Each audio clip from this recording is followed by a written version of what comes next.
ایک سوال ہے کہ ڈرامے میں جو نکاح ہوتا ہے کیا اس سے نکاح ہو جاتا ہے، اور ڈرامے وغیرہ میں جو طلاق ہوتی ہے کیا اس سے طلاق واقع ہو جاتی ہے یا نہیں۔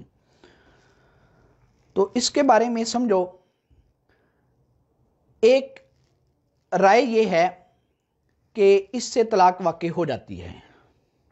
ڈرامے میں جو نکاح ہوتا ہے اس سے نکاح ہو جاتا ہے، اور جو رائے یہ دیتے ہیں ان کی بڑی مضبوط دلیل ہے۔ حضور اکرم صلی اللہ علیہ وسلم نے ارشاد فرمایا الثلاث جدہن جد وہزلہن جد۔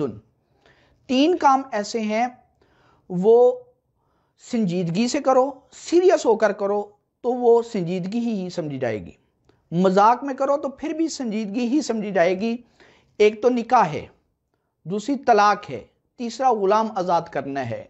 کسی نے کسی سے مذاق میں نکاح کیا تو پھر بھی نکاح واقع ہو جاتا ہے، کسی کو مذاق میں طلاق دی تو پھر بھی طلاق واقع ہو جاتی ہے، مذاق میں اپنا غلام آزاد کیا تو پھر بھی غلام آزاد ہو جائے گا۔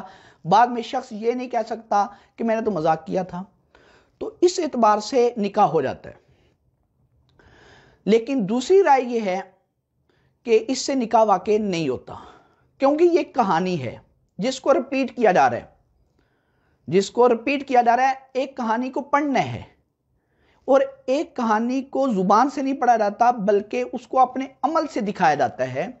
تو ڈرامہ وغیرہ ہے، فلم وغیرہ ہے، وہ ایک کہانی ہے، گویا کہ جو کردار ادا کر رہا ہے نکاح کا یا طلاق کا کردار ادا کر رہا ہے، وہ یہ کر رہا ہے کہ وہ کہانی زبان سے نہیں پڑھ رہا بلکہ اپنے عمل سے بتا رہا ہے کہ یہ کہانی اس طرح ہے۔